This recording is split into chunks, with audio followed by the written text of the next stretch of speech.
I will never forget the feeling of waking up and seeing my own family sitting at the kitchen table, staring at me, not moving, not blinking, just sitting there in the same positions we had been in at dinner 3 hours earlier. The problem was, my real family was asleep upstairs, and whatever was sitting in that kitchen was not them. But I'm getting ahead of myself. Let me back up. This happened in the summer of 2015. I was 17 then, and my parents decided to rent a beach house in Cape May for a week. My dad found it on some rental site, and the price was almost too good to be true, which should have been our first warning sign. But we were excited. My sister Lillian and I would finally get our own rooms, and we could walk to the beach in 5 minutes. It seemed perfect. We arrived there on a Saturday afternoon, and honestly, the house looked fine. A bit old, a little weathered on the walls, but it had that classic beach cottage charm. White siding, creaky porch, shelves, and driftwood decorations were everywhere inside. The owner left the key under the mat with a note welcoming us and telling us to make ourselves feel at home. My dad joked about how trusting small-town people were, and we all laughed as we dragged our suitcases inside. The neighborhood was quiet though. Really quiet. It was July, peak beach season, but our street felt almost abandoned. I remember standing on the porch, looking around at the other houses, most of them with their curtains drawn, and wondering where everyone was. When I later questioned my mom on that, she said people were probably at the beach or out to dinner, and I let it go, because we heard some heavy bass music coming from the direction of the ocean. That first day was great. We did not visit the beach. My dad had bought some seafood for dinner in town. After eating, we all came back to the living room and watched a movie on the old TV. By 10 o'clock, we were all exhausted from the drive and the sun, so we headed to bed. My room was upstairs at the end of the hall, with a window facing the ocean. I fell asleep, listening to the waves and feeling pretty good about the week ahead. Then came footsteps outside my room. I woke up around 2 in the morning to the sound of someone walking up the stairs. Slow and deliberate steps, like whoever it was, were taking their time with each step. I assumed it was my dad going to the bathroom or going to get water, so I rolled over and tried to go back to sleep. But the footsteps stopped right outside my door. I lay there in the dark, waiting for a knock or for the door to open, but nothing happened, just silence. Then the footsteps started again, going back down the stairs. I told myself I was being weird and paranoid, and eventually drifted off. At breakfast the next morning, my mom brought it up. She asked if anyone had been walking around during the night. Lillian said she heard it too. My dad said he thought he had heard something, but figured it was one of us. We all kind of laughed about it and blamed the old house. Creaky floors, settling wood. My mom said old beach houses always made noises and we should not let it freak us out. So we decided to ignore it and went on with our vacation. That second day was perfect anyway. We spent the morning at the beach, came back for lunch, then went back to the beach in the afternoon. Later that evening, my dad grilled burgers and hot dogs on the back deck while we all relaxed and enjoyed the ocean breeze. By the time we went to bed that night, the footsteps from last night felt like a distant, weird dream. But they came again. Same time. 2 in the morning. Slow steps up the stairs, pauses outside my door, then back down. This time, I stayed awake and listened more carefully. After the footsteps went downstairs, I heard something else. Chairs scraping across the kitchen floor, like someone was pulling out chairs from the table and sitting on them. I got out of bed and opened my door. The hallway was dark. My parents' door was closed. Lillian's door was closed. Nobody was up. But downstairs, I could hear the sound of chairs, the creaking. Someone was down there. I stood at the top of the stairs for a moment, my heart pounding, trying to decide if I should go down or wake up my parents. Before I could make a decision, before I could decide, the sound stopped. Everything went quiet. I went back to bed, but barely slept. The third night, Lillian saw them, and that is when we knew we were not alone in that house. She came into my room around 3 in the morning, and I could tell immediately that something was wrong. She was shaking, and her face was completely white. She whispered that I needed to come downstairs with her, that she had to show me something, and when I asked what that was, she just kept saying I had to see it myself. I followed her out into the hallway, and we stood at the top of the stairs, looking down into the darkness of the first floor. Everything was quiet. Lillian grabbed my hand and started leading me down the stairs, moving slowly, carefully, like she was afraid of making noise. When we got to the bottom, she pointed toward the kitchen area.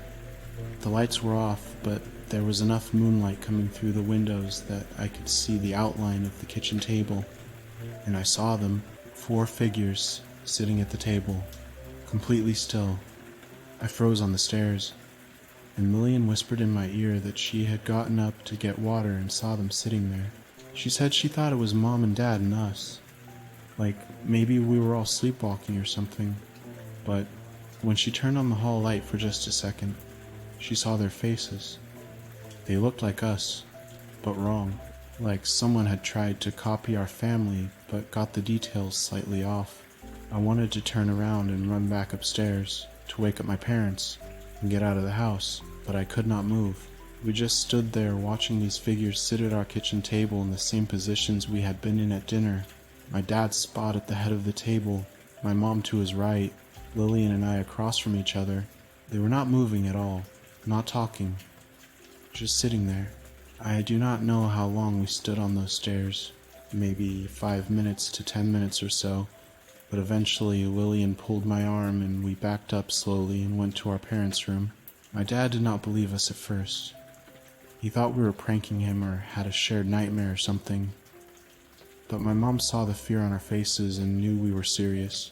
We all went downstairs together, my dad in front with a flashlight, and when we got to the kitchen, the table was empty. Nobody was there.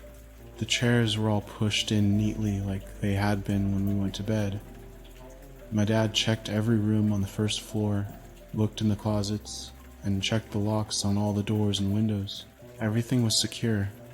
Nothing was out of place. He said we must have been dreaming, but Lillian and I knew what we saw. We both saw them. We did not sleep the rest of that night.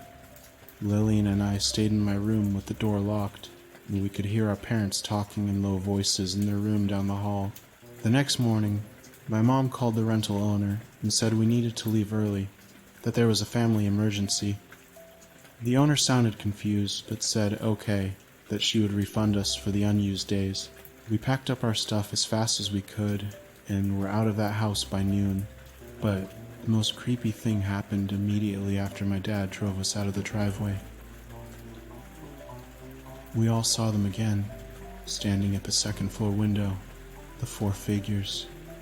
They looked exactly like us. Same heights, same builds, same hair.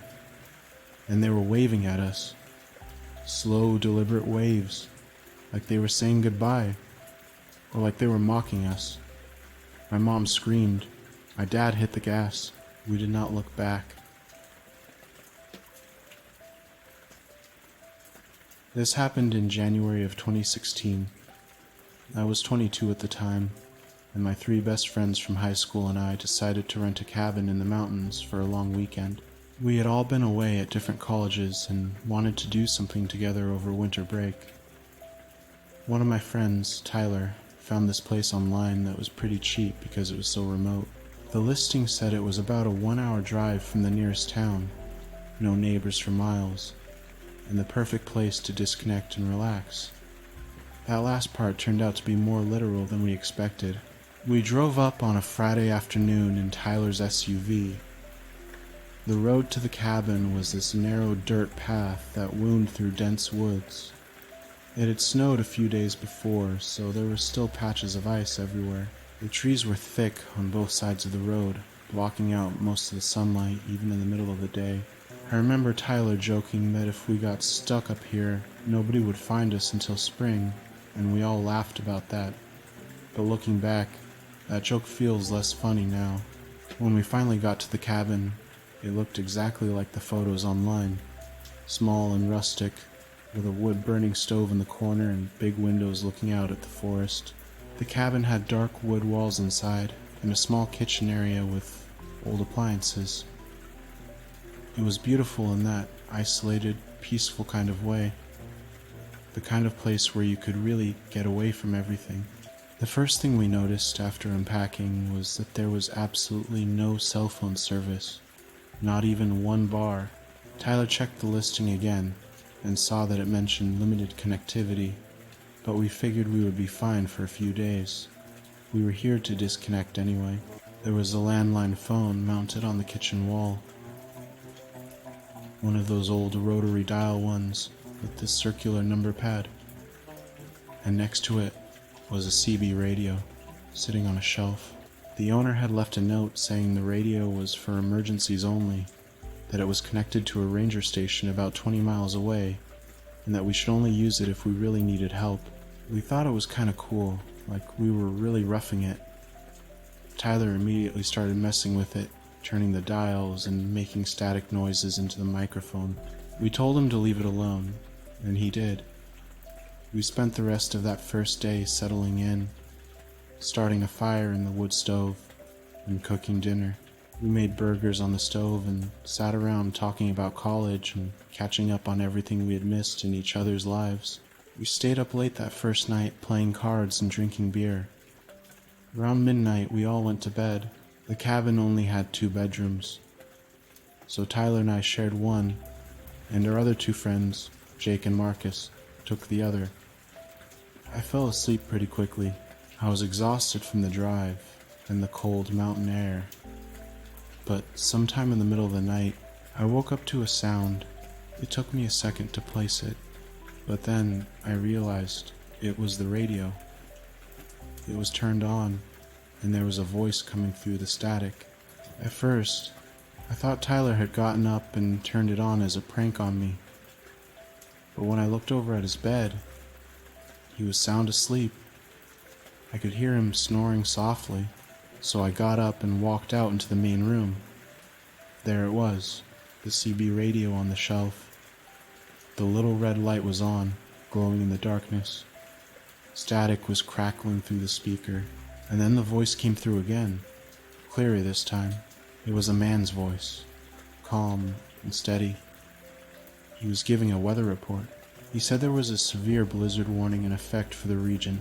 The temperatures were dropping to negative 15 degrees, and that residents should stay indoors and avoid travel. I stood there listening, confused. I looked out the window. It was not snowing outside. The sky was clear. I could see stars through the trees, and the weather forecast we had checked before coming said it was going to be cold, but clear all weekend. The voice continued. He said the storm had already claimed multiple lives, that roads were impassable, and that rescue efforts were suspended until conditions improved. I felt my stomach tighten. Something about the way he was talking felt wrong. Too calm, too detached, like he was reading from a script. And then he said something that made my blood run cold. He said if anyone was listening, they should not, under any circumstances, answer the door if they heard knocking.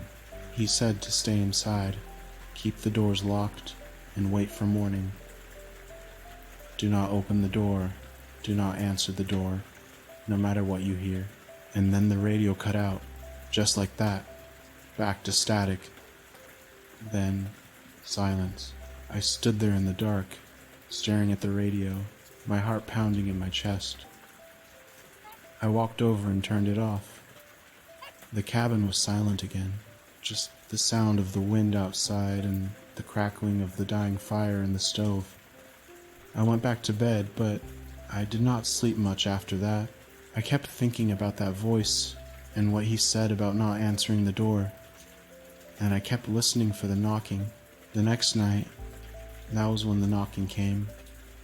We had spent most of Saturday trying to shake off the weird feeling from the radio the night before. I told Tyler about it over breakfast, and he thought I was messing with him at first. But when he saw I was serious, he checked the radio himself. It was off, just like I had left it. Jake and Marcus thought maybe I had been half asleep and dreamed it, or that I had picked up some old emergency broadcast that was still looping somehow. We tried to make sense of it, come up with explanations that made sense. By the afternoon, we had mostly convinced ourselves it was nothing. We spent the day hiking around the property, taking pictures of the snow-covered trees, and enjoying the quiet environment. The woods were beautiful, peaceful. No sounds except our footsteps crunching in the snow and the occasional bird calling in the distance. Dinner was good. We made steaks on the stove and ate them with baked potatoes and beer. We played more cards afterward, laughing and joking like we used to in high school. By 10 o'clock, we were all pretty tired and ready to call it a night. I went to bed around 11, and this time I made sure the radio was unplugged before I did. I pulled the cord right out of the wall. I did not want any repeats of the night before. Tyler laughed at me for being paranoid, but I did it anyway. I fell asleep faster than I expected, and for a while, everything was fine. But then, around 2 in the morning, I woke up to the sound of knocking. It was not loud, just 3 slow, soft knocks, like someone was being polite. I lay there in the dark, listening, trying to figure out if I had actually heard it or if I was dreaming. Then it came again, another 3 knocks, slow and deliberate, coming from the front door. I sat up in bed and looked over at Tyler. He was wide awake too, staring toward the door. He whispered, asking if I had heard that. I said yeah. We both got out of bed and walked into the main room. Jake and Marcus were already there, standing near the kitchen, looking at the front door. Marcus asked if we were expecting anyone. We all knew the answer. Nobody was supposed to be out here. The cabin was miles from anything, miles from the nearest town, miles from the nearest neighbor. The knocking came again, 3 times. We all just stood there, frozen, not sure what to do. Jake walked toward the door, making a move to look through the window, but I grabbed his arm and told him not to go close. He looked at me like I was crazy and asked why not. I told him about the radio, about the voice warning us not to answer the door. Tyler backed me up. He said he believed me now. He said we should not open it until we knew who it was. Marcus called out, asking who was there, but there was no answer, just silence. We waited for maybe a minute, and then the knocking started again, but this time it was different. It was not 3 polite knocks anymore. It was frantic, desperate, like someone was pounding on the door with their fists. And then we heard a voice. It was calling Tyler's name. It was a man's voice, deep and familiar. He was saying he needed help, that he was freezing out there and needed to come inside. Tyler, please, please let me in. I am so cold. Please, son. Tyler's face went white. He whispered that it was his stepdad. His stepdad, Robert, the man his mom had married 5 years ago. Tyler and Robert did not get along. They had never gotten along. Robert had tried to act like Tyler never existed. They had not spoken in over a few years.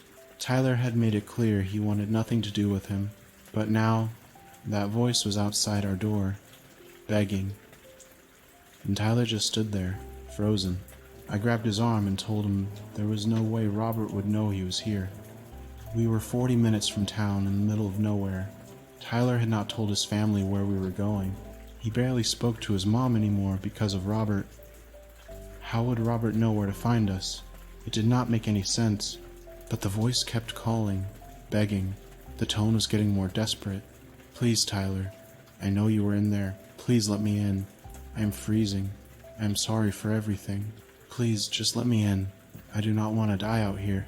Tyler's hands were shaking.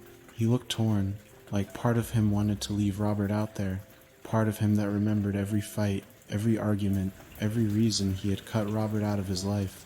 But another part of him, the part that felt guilty, that felt like maybe he should give Robert a chance. That part was pulling him toward the door. He pulled away from me and took a deep breath. Then he headed for the door handle. Before he could reach it, the radio turned on. Even though I had unplugged it, the cord was still lying on the floor, disconnected from the wall. But the radio was on. The little red light was glowing. Static filled the room, loud and harsh.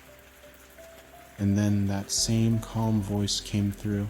The man said, "Do not open the door." He said they are not who they sound like. He said they have been out there since the storm in 1982, but they froze to death and now they want someone to freeze with them. He said to stay inside, not to listen to the voices, and to wait until morning. And then the radio cut out again. The voice stopped. Everything went silent. We stood there in the dark, staring at each other. None of us moved. None of us said anything.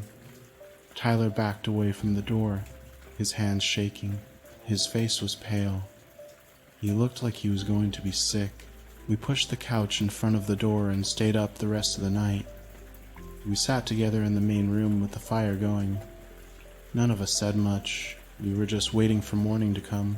When the sun finally came up around 7, we packed our stuff as fast as we could and left.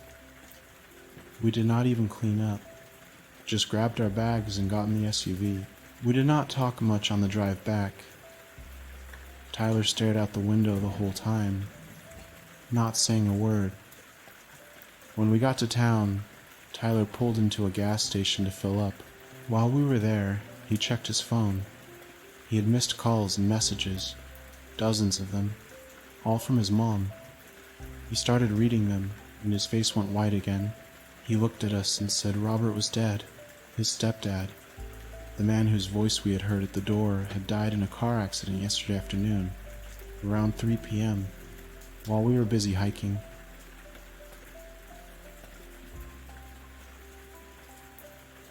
This happened in the summer of 2019. I had just turned 21, and my parents decided to take our family on one last camping trip before my younger brother Jake left for college at the end of the summer. We had been going to Pine Ridge National Park since I was a kid, and it had become kind of a tradition for us. We always stayed at Campground 17 on several occasions, which was tucked away in the mountains about 3 hours from where we lived in town. The park was not one of those small campgrounds with just a few RVs scattered around.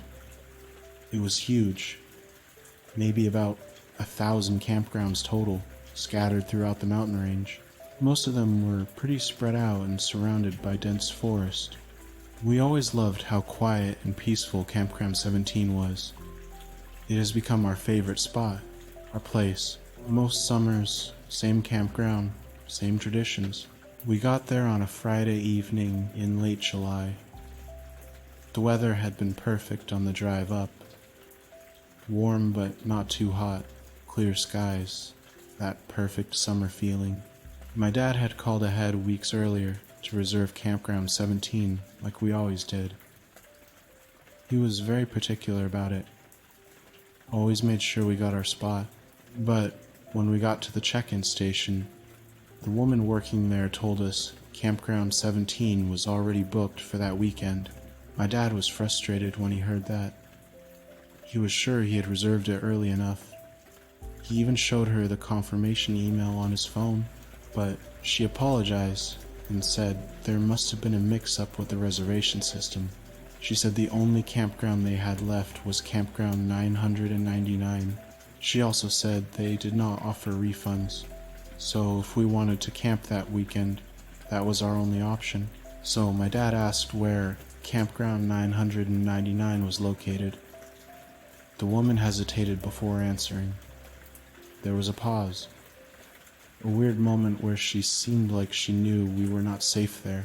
Then she said it was at the very back of the park, deep in the mountain range, about 40 minutes down a series of dirt roads past all the other campgrounds. She said most people did not request it because of how remote it was. She said it was mostly used when every other campground was full. My mom asked if it was safe back there. The woman said yes, of course it was safe, but her voice did not sound convincing. There was something in the way she said it, like she was reading from a script, like she had been told to say it was safe, but did not actually believe it herself. My parents looked at each other. My mom suggested maybe we should just come back another weekend and try again when Campground 17 was available. But my dad said we had already driven 3 hours to this place, that this was supposed to be our last family trip before Jake left for college. We had been planning it for months, so he said we would take the 999. The woman printed out our permit, handed it to my dad, and told us to be careful back there. My dad asked what she meant by that, but she smiled and said we should have a good trip. The drive to Campground 999 was long and unsettling. We left the main park road after about 10 minutes and turned onto a narrow dirt path that wound deeper and deeper into the mountains. The road got worse with every mile we drove. It got narrower, more rough. The trees got thicker, pressing in closer to the road until branches were scraping against the sides of our car. We could hear them scratching the paint, dragging across the windows. The sunlight that had been so bright and warm earlier started to disappear as the forest canopy closed in above us. Everything got filtered into this dim, greenish twilight, even though it was only 6 in the evening. It felt like we were driving into a tunnel made of trees. We passed the last of the regular campgrounds around the 15-minute mark. We saw families there, kids playing. People were grilling dinner, normal camping scenes. And after that, it was just us, just our car, the dirt road, and the endless trees. My brother Jake said it felt like we were driving into another world, and nobody laughed about it because he was right. The deeper we went, the darker it got, and the quieter. There were just birds singing here. No sounds of other campers, no distant laughter or music, just the crunch of gravel under our tires and the rustle of wind through the trees. It felt wrong, like we were going somewhere we were not supposed to be. After what felt like forever, we finally saw a small wooden sign that said, Campground 999 inches faded paint. The numbers looked old, weathered, like they had been there for decades. My dad turned onto an even narrower path that led to a small clearing, and we all got out of the car. The first thing I noticed was that I could barely see the sky. The trees here were massive there, ancient. Their trunks were wider than our car, and their branches wove together so thickly overhead that only tiny fragments of dimming sunlight made it through. It was like standing under a roof made of leaves and branches. The forest was so dense around us that I could not see more than 20 or 30 feet in any direction before everything just disappeared into shadow. Just solid darkness between the trees. The campground itself was just a small clearing with a fire pit and a weathered picnic table. It was surrounded by these towering trees that seemed to lean inward, like they were watching us. There was no bathroom nearby, no water spigot, no other campers anywhere around us. Just this tiny clearing in the middle of nowhere, surrounded by darkness, even though it was still technically daytime. My brother Jake and I helped set up the tent while my mom got the camping stove going for dinner. She was making hot dogs and beans, our usual first night camping meal. But nobody was talking much. There was something about this place that made you want to whisper. Like speaking too loudly would wake something up. The silence was so complete that every sound we made, every zipper we pulled, every footstep we took, seemed to echo into the darkness of the forest and never come back. I remember looking up at one point and realizing I could not tell what time it was because I could not see the sun through the canopy. It could have been 6 in the evening, or midnight for all I knew. My phone had no service back here, no bars at all. My watch said 6:47 p.m., but it felt like it should be much later, much darker. My mom finally broke the silence and said, "This place felt wrong." She said maybe we should just pack up and leave, try to get a hotel in town for the night. But my dad said we had already come all this way, and it was getting dark. He said driving back down those narrow roads in the dark did not seem like a good idea. There were no guardrails. The road was barely wide enough for one car. If we met another vehicle coming the other way, someone would have to back up for hundreds of feet to find a spot to pass. So my dad said we would stay the night, and if we still did not like it in the morning, we could leave. My mom did not look happy about it, but she agreed. So we stayed. Around 8 that night, though it was hard to tell because it had been dark for what felt like hours already, we had a visitor. We were sitting around the campfire we had built, the only source of light in that oppressive darkness, when we heard footsteps. Not on a gravel path, because there was no path back here, only on the forest floor. Slow, careful footsteps on pine needles and dead leaves, getting closer to our campfire. We all went silent and just sat there staring into the darkness beyond our firelight, trying to see who was coming. And then a man stepped into the light. He was wearing a ranger uniform, dark green pants, tan shirt with a badge on the chest, wide-brimmed hat. He looked to be in his 50s, maybe older, but there was something about his face that seemed off. He looked exhausted, like he had not slept in a very long time. His eyes had dark circles under them. His skin was pale. He smiled when he saw us, but the smile did not reach his eyes. It was just his mouth moving. The rest of his face stayed tired and sad. He introduced himself as Ranger Thomas. He said he was checking in on us, making sure we had everything we needed. His voice was friendly enough, polite, and professional, but it sounded hollow, like it was coming from far away, like he was speaking through a tunnel. My dad thanked him and said we were fine. He mentioned this was our first time at Campground 999. We usually stayed at Campground 17, but it was booked before we got here. Ranger Thomas's smile faded when my dad said the number 999. He just stood there for a moment, staring at us, not blinking, just staring. And then he said he needed to give us some very important safety information. He said we needed to listen very carefully and follow his instructions exactly. He said there had been incidents back here. People had gone missing from this campground over the years. Multiple families, multiple incidents. He said if we saw anyone wandering around in the forest at night, anyone at all, we should not approach them. And we should definitely not follow them, no matter what they said or how familiar they looked. He said the forest played tricks back here, made you see things, make you hear things that are not real. I remember his exact words because of how seriously he said them. If anyone came to our tent tonight and called our names or asked us to come out, we must not answer, and we must not open the tent under any circumstances.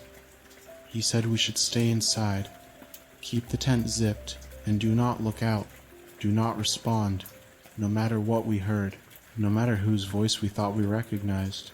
He said we must wait until sunrise, and if we made it until sunrise, we should pack up immediately and leave, and never come back to Campground 999 next time. My mom asked what he meant by, if we made it until sunrise. Her voice was shaking. Ranger Thomas just looked at her with those tired, sad eyes and said, "We must follow his instructions exactly." That was all. Just follow the instructions. He pulled a card out of his shirt pocket and handed it to my dad. It was a business card with his name, Ranger Thomas, and a phone number. He said to call that number if we survived the night. Then he turned and walked back into the darkness. Within seconds, we could not see him anymore. could not even hear his footsteps. Like the forest had just swallowed him. Like he had never been there at all. After he left, nobody spoke for a long time. We just sat there around the fire, staring into the darkness where he had disappeared. Jake finally asked if we should just get in the car and leave right now, and I think we all wanted to, but my dad said the ranger was probably just trying to scare us, that it was some kind of hazing thing they did to campers who stayed this far back, some kind of tradition to spook people, but I could tell he did not believe it. I could see it in his face. He was scared. We were all scared. We put out the fire earlier than planned. My dad poured water over it until there were no embers left, just wet ash and smoke. Then we all went into the tent. We zipped it closed. My dad double-checked the zipper and made sure it was sealed tight, and we all lay there in our sleeping bags in the darkness, listening to the silence of the forest pressing in around us. I remember lying there thinking about what the ranger had said. If we made it until sunrise, not when, if, like he was not sure we would, like survival was not guaranteed in that campground. I fell asleep eventually, exhausted from the drive and trying to convince myself it was nothing. Maybe just a weird ranger with a dark sense of humor. But sometime in the middle of the night, maybe around 2 or 3 in the morning, I woke up to the sound of footsteps outside our tent. Slow, deliberate footsteps in the darkness. And then I heard a voice calling my dad's name from somewhere in the dark trees. It sounded exactly like the woman from the check-in station. I lay there in my sleeping bag, completely frozen, listening to the voice and footsteps circling our tent from somewhere in the trees. The footsteps were slow and deliberate, not rushed, not panicking, just slow, patient, like whoever it was had all the time in the world. The footsteps stopped right outside the tent entrance. That is when I heard my dad's name again.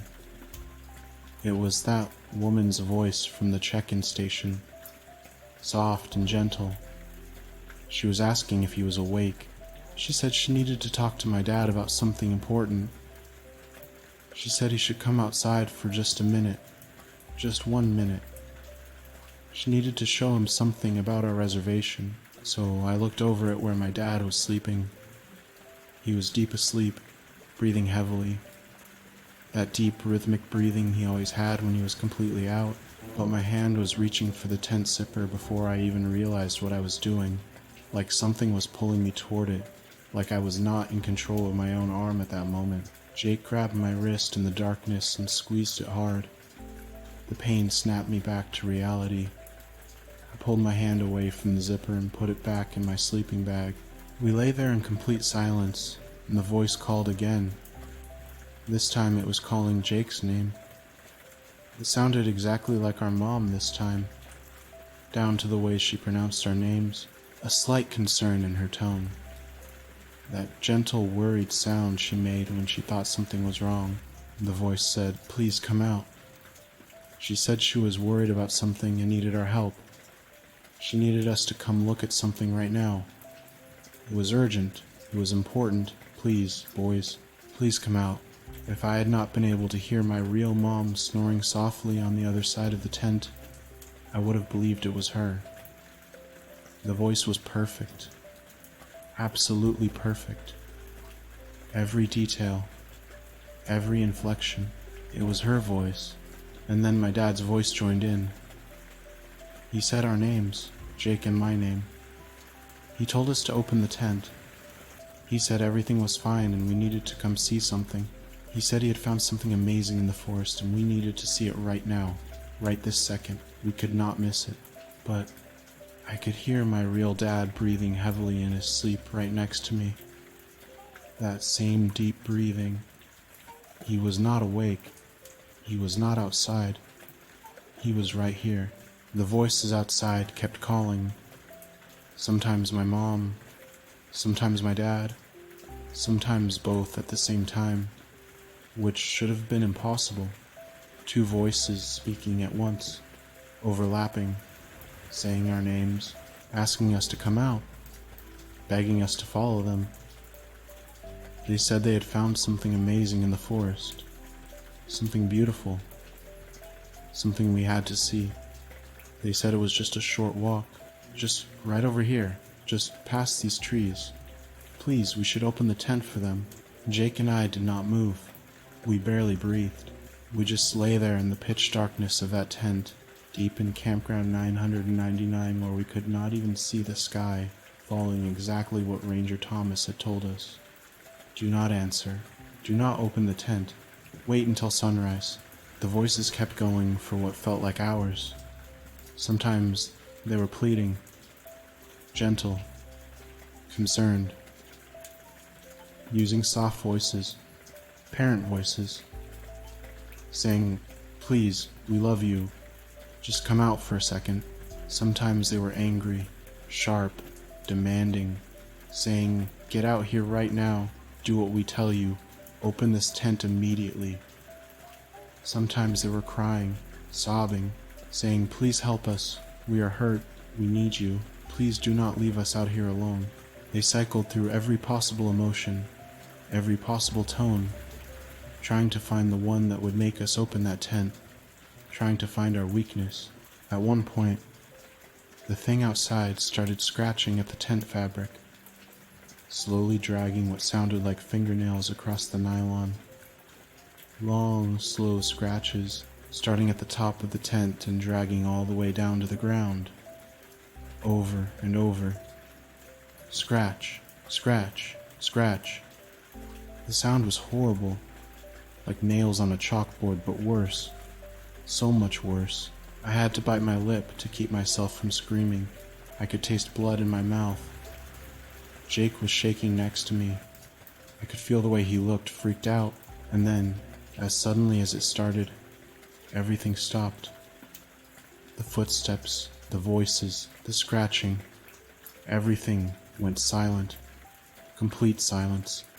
But somehow the silence was worse than the noise, because I knew something was still out there, standing just beyond the tent, standing in that suffocating darkness under the trees, waiting, watching, listening. Neither Jake nor I slept the rest of that night. We just lay there, staring into the darkness of the tent, listening to that terrible silence, waiting for sunrise, waiting for any hint of light, any sign that morning was coming. When the first hint of gray light finally started filtering through the tent around 6 in the morning, I felt like I could breathe again. My dad was the first to wake up. He sat up and immediately complained that his legs were hurting. He said it felt like he had been standing all night. His muscles were sore and stiff. My mom woke up next and said the same thing. Her back hurt. Her legs hurt, like she had been walking for hours. Jake and I looked at each other. We knew what that meant. Whatever had been outside, whatever had been using their voices, had somehow been pulling from them, using them, taking something from them, even while they slept. We told them everything that happened, every detail, the voices, the scratching, all of it. My mom went pale. She looked like she was going to be sick. She said she had not left the tent. She had been asleep all night. She remembered nothing. My dad said the same thing. He did not remember getting up. I did not remember going outside. He had been asleep the whole time as far as he knew. We did not even discuss it. We just started breaking camp as fast as we could. We threw everything into the car, did not fold the tent properly. We did not organize anything, just stuffed it all in. We were not careful. We were not neat. We just wanted to get out, get away from campground 999. The forest was still so dark even with the sun coming up. The canopy was so thick that it felt like we were still trapped in the middle of the night. Only the faintest gray light made it through the leaves above us. We drove straight to the ranger station. 40 minutes of winding dirt roads that felt like they would never end. Nobody talked. Nobody said a word. Just the sound of branches scraping the car as we drove. The sound of gravel under the tires. We passed other campgrounds on the way back. We could see families waking up, making breakfast, kids playing, normal camping, normal morning, like nothing had happened. Like we had not just spent the worst night of our lives. When we finally got to the station, a woman was working behind the desk, the same woman who had checked us in the day before. My dad walked up and asked if Ranger Thomas was there. The woman's face went white. All the color drained from her face instantly. She said no, Ranger Thomas was working at Pine Ridge.